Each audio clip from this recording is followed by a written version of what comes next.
For the first time in decades, the world is entering a nuclear era without guardrails. The last treaty limiting the arsenals of the United States and Russia has now expired. For the first time since the Cold War, the world's two largest nuclear superpowers are no longer bound by any agreement limiting their nuclear weapons. The final remaining arms control treaty between Washington and Moscow, known as New START, expired on February 5th. With its lapse, limits on how many nuclear warheads the US and Russia can deploy on missiles, bombers, and submarines are gone. So are the transparency rules, including mandatory notifications whenever nuclear weapons are moved. The scale of what is now unconstrained is enormous. Globally, more than 12,200 nuclear weapons exist across 9 nuclear-armed nations. The United States and Russia alone account for roughly 10,600 of them, around 86% of the world's total stockpile. While exact numbers remain classified, estimates from the Federation of American Scientists show both countries hold around 4,000 nuclear warheads each, with about 1,700 deployed by both sides. Ahead of New START's expiration, U.S. President Donald Trump argued against extending the treaty, calling it badly negotiated and repeatedly violated.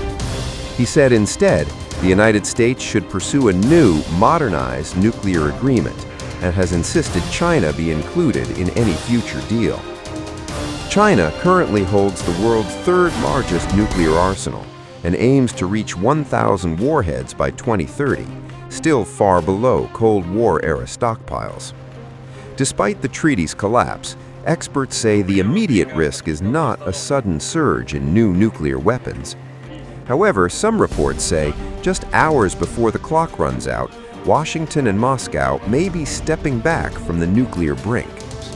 The United States and Russia are closing in on a last-minute understanding to continue observing the New START nuclear arms control treaty beyond its expiration.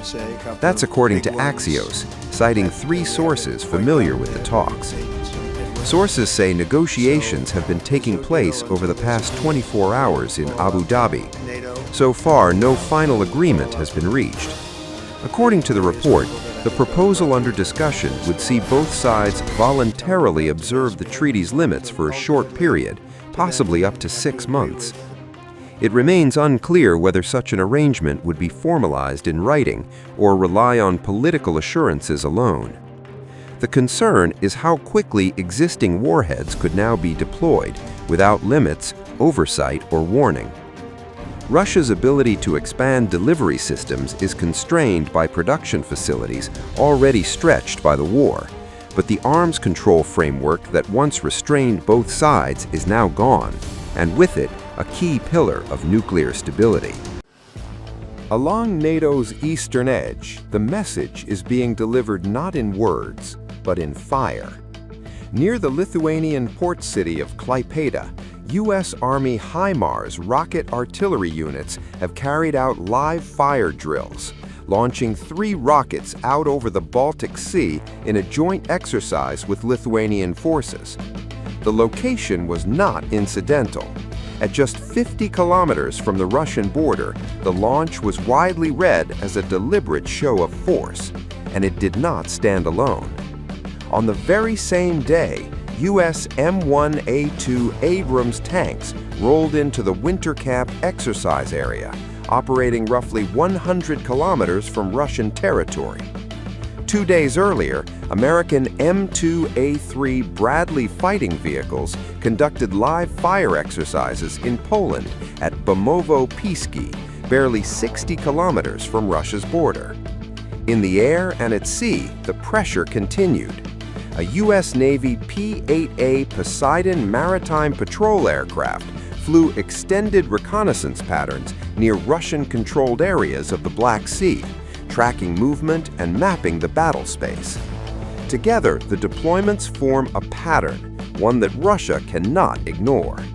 The HIMARS systems, now training in Lithuania, are capable of striking targets across Russia's heavily fortified Kaliningrad region, and they don't need long-range ballistic missiles to do it.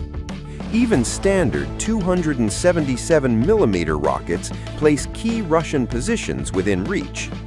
Kaliningrad's defenses have faced sustained strain in recent years, intensified by repeated HIMARS deployments and the sale of the system to both Lithuania and Poland. In mid-January, U.S. and Lithuanian artillery units carried out advanced interoperability training at the Pabradė training area near Belarus. The focus? Synchronized long-range precision fires, digital command and control integration, and rapid mobility, cornerstones of America's rotational force posture in the Baltics.